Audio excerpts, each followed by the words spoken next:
Security guard caught a snake in our apartment complex and delivered it straight to my door. I was just about to scream when floating comments cut in. The male lead got dumped and turned back into his real form just to spy on his girlfriend, and he actually got caught? This is funny as hell. He got dumped and his girlfriend hates him. He's probably gonna cry himself to sleep. Aw, poor little snake can't curl up on his girlfriend tonight. The big black snake looked pitiful in the guard's hands. It secretly sized me up with its slit pupils. I tried holding out my hand, and the black snake stared in disbelief. 2 seconds later, it obediently rubbed its head against my fingers. The moment the guard let go, the black snake shot up from my wrist at lightning speed and wrapped around me tightly. The floating comments popped up again. Miles isn't even worried about scaring Olivia, huh? You can't blame him. 10 guards chased him halfway across the complex and hit him with their batons. Even a handsome snake man would lose his fight after that. Yeah, getting hit more than 10 times is harsh. If Miles weren't ridiculously lucky, Olivia would already be moving on to someone else. At the same time, the guard said, "Miss, you're free to keep pets, but you can't let a snake that big just wander around. You're gonna scare somebody. If I hadn't suddenly remembered seeing this snake sunbathing by your window earlier, we would have killed your pet and made a pair of boots out of it." As soon as the black snake heard that, it shuddered and dove straight down my collar. Whoa, not fair. I want Miles's point of view. Me too. Talk about turning disaster into a win. Miles seriously lucked out. I tried to soothe the snake tucked against my chest, then hurried to grab the watermelon I had just bought and handed it to the guard.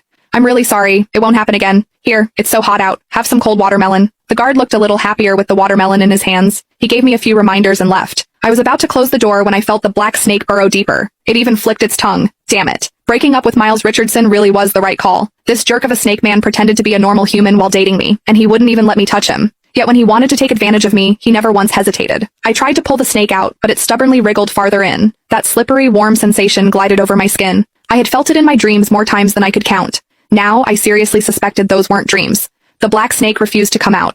In the end, I had no choice. I let it curl up against me and fall asleep. Miles can finally sleep well. Ever since breaking up with Olivia, he hasn't been able to eat or sleep. He drank himself numb until he finally couldn't take it anymore and turned back into his real form just to see her. I peeked down through my collar at the black snake nestled inside. I didn't get it. Sure, I was the one who suggested the breakup, but he agreed to it too. The reason was simple. Miles wouldn't let me touch him. Imagine dating a guy with a perfect face, long legs, and abs, just to have him tell you he didn't want to get intimate with you. For a while, I even wondered if something was wrong with him, or if he was self-conscious of his size. But every time things almost crossed the line, Miles would grit his teeth, get up, and march into the bathroom to take a cold shower, leaving me alone in the bedroom to clean up the mess. Back then, I thought he must be in love with someone else, and he was saving himself for his one true love. Because of that, Miles and I ended up in a huge blowout fight. "Miles, are you even a man? If you are, then touch me." Miles clenched his fists. A long silence passed before he finally said, "I just want to wait a little longer, until you're ready to accept it." Accept it? Accept what?